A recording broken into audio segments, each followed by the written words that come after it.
I'm here with Kennedy, who's one of our retail clerks, and she's not been here for a year yet, so she has not been exposed to honey harvesting much. I want her to be able to answer questions for the people coming into the store, because there will be questions. Oh, yes. And it's honey harvest time in northeast Georgia, and we only have two mechanisms in our store for harvesting, taking the supers off of colonies. Okay. You can use a bee brush simply to brush the bees off the combs, and a lot of people do that. If you've only got a few supers, why not? Why buy anything? Because it doesn't take that long just to brush some bees off. Some people actually use a leaf blower to blow the bees out of the boxes, Wow. and that's legit too. Many large beekeepers use that technique. But the two devices that we have are right here. This is a triangle bee escape, and it seems odd, but you put this under a stack of supers, and the bees will go through this hole, and they come out this maze on the other side inside the brood nest, and very few of them find their way back. There's another type of bee escape that's called, I call it a cone escape. The technical word is actually conical. You can get these little cones that the bees have to pass through in this board, and it's shaped, it looks like a little miniature version of like the cones you put out in a parking lot or something, same kind of shape, you know. Traffic cone. It's just a little mini thing, and the bees, the hole in it is just right so the bees can easily pass through it, but when they try to come back the other way, they have a hard time. It kind of slides them down this cone and they come out. Most people are happy with the triangle bee escapes. This is what we use. And this is the one that takes a little more explanation. This is a fume board. Obviously it's dark on top, so the sun will heat the board. These chemicals are applied to this. It feels like, kind of feel it, it feels like almost like felt or something. Yeah, like a vinyl. I've made some of these homemade ones. I just used old t-shirts and they work pretty good, but this fabric that is in here is even better. And these chemicals react to temperature, and you apply, this one's called Bigo. This is the old industry standard from a long time ago, still available. It's stinky stuff, and the reason we have it in these bags is because if one of these drops on the floor and you get even a cap full of this on the floor, you're not going to like it. It'll be in this building for a long time. Our red truck that went down to pick up some bee supplies in Florida once, somebody spilled just a little bit in the truck cab. It took 2 years for that smell to go away, and it was hard to drive the truck. It really was. We could not get it out of the truck. We scrubbed and we washed and we used deodorant, and it just it did not go away. And it's finally dissipated after about 2 years, so that's why it's in these bags. And it's very important. We don't want to put this stuff on the shelf unless it's in a sealed bag, because if it hits the floor, we don't want it in our building.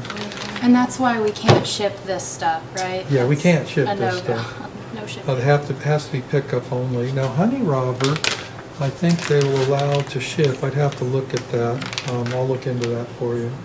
Honey robber is the other brand. It's not quite as stinky, but it's still stinky enough that it needs to be in this bag.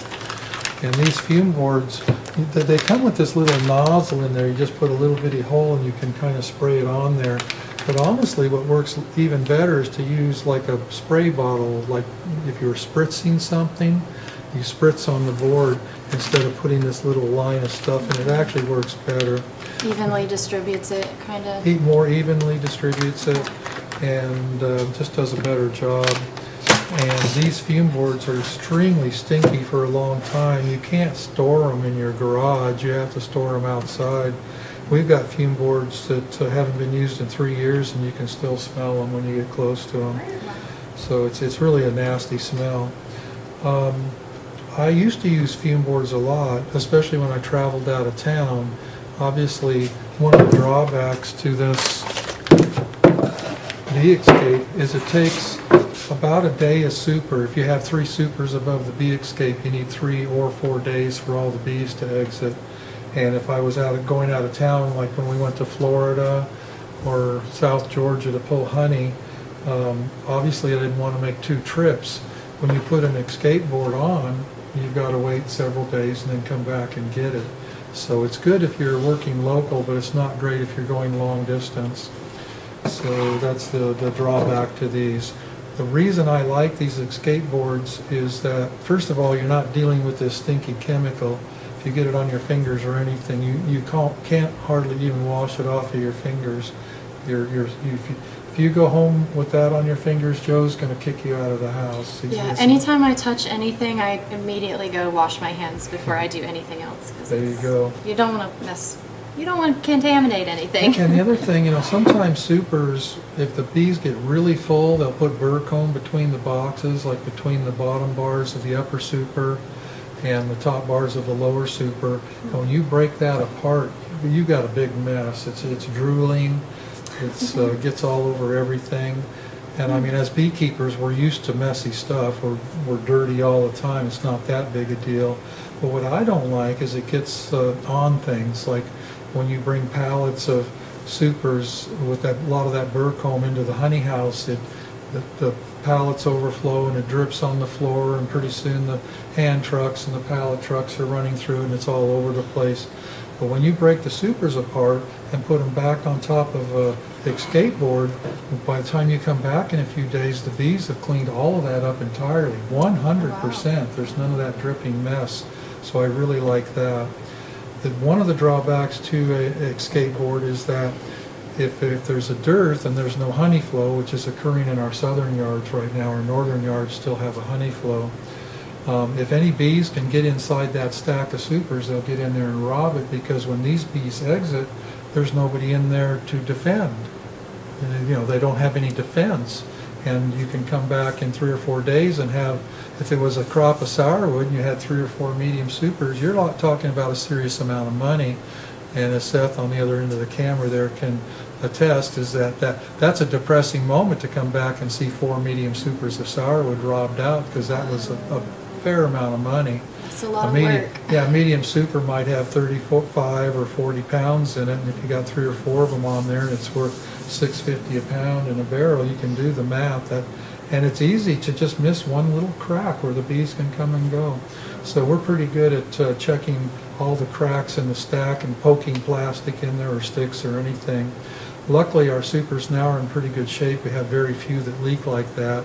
As little as 5 or 6 years ago, many of my older supers were fatigued in the corners and bees could find their way in, so we had to watch for that. Anyway, that's the short description of this stuff.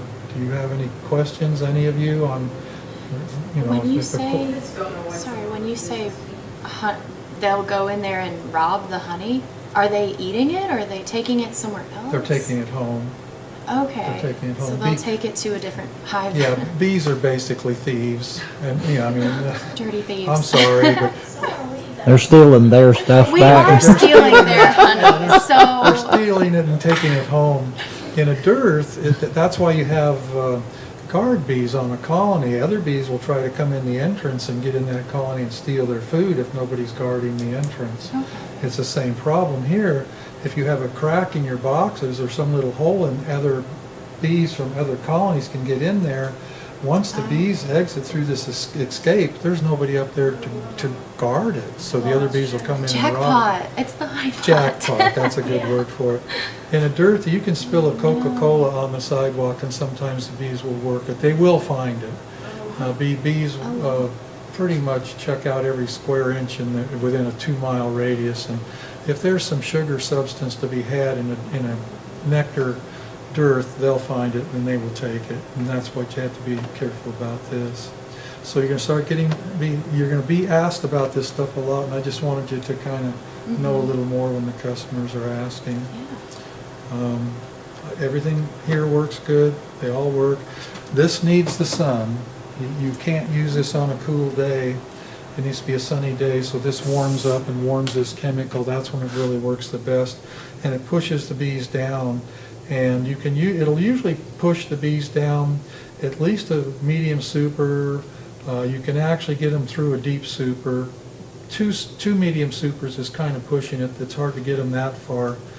But if you overdo this stuff, and it's extremely easy to overdo it, it'll be so bad that the bees won't even move. You'll come back in a few minutes and the bees will just be stuck in place in the supers, and they'll be looking greasy. They're puking. It makes them very sick.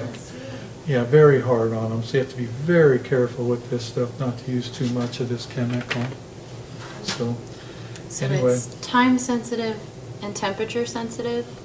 yeah, this clears them out in just a few minutes, Okay. whereas this one takes a few days. And that doesn't affect the honey? I don't know. I'm really As long getting as you don't very use too much, I sensitive. guess. I'm getting very sensitive to chemicals these days. A lot of the chemicals that are out there, even the miticides that we use, are absorbed by the beeswax comb. And I should look into this. I don't know if it's possible for the beeswax to absorb these particular chemicals or not. But I'm always leery. I'm really getting anti-chemical these days. I want everything to be organic and not synthetic, and these are absolutely synthetic. There are natural varieties of this stuff, but they're not as effective. These synthetics are what works the best, and that's why they sell so well. But I'd rather not use the fume boards personally. It's the choice of most, I should say, very large commercial beekeepers, because it's more time effective. It's efficient, money, time wise. But I still prefer this. And again, if I was going out of town, I'd be using this. Well, so what's the downside of the leaf blower? The downside of the leaf blower, it's hard to get them all out. And Oh, again, if you've got that mess, this cleans up the mess, all the burr comb, that mess that happens when you break boxes apart. And the leaf blower, if you're blowing bees out of a box that's got honey drooling down off of it, you can start a robbing frenzy in a hurry, big hurry, because all that smell of the honey is just in the air. And if you've got a yard, that's one reason for not having a really large yard, like 60 or 70 or 80 colonies, because before you can get out of that yard, you can have an absolute free-for-all. The bees are trying to rob each other. It gets very stingy. It's a very bad situation. With these, you do not have that to that degree. You can get in and out very quickly with using these. So, And you said this can take like just a few hours, No. whereas that takes a couple days, or this did I takes- swatch? This takes several days. This takes several minutes. Okay, so Yeah. that's A day of super. slow, kind of old school method. Yeah, I A call little this. simpler, Like a old labyrinth. school. Yeah, Labyrinth, yeah. triangle bee escape. Alright. Pretty simple. You'd think the bees would find their way back in, but Yeah, they that's don't too crazy. much. Yeah, that is kind of interesting. Yeah, it's almost like it's just making a suggestion. They could probably make their way through, but it kind of gives them a bad feeling, so they kind of stay I away. don't know. Interesting. Okay, Yeah. thank you.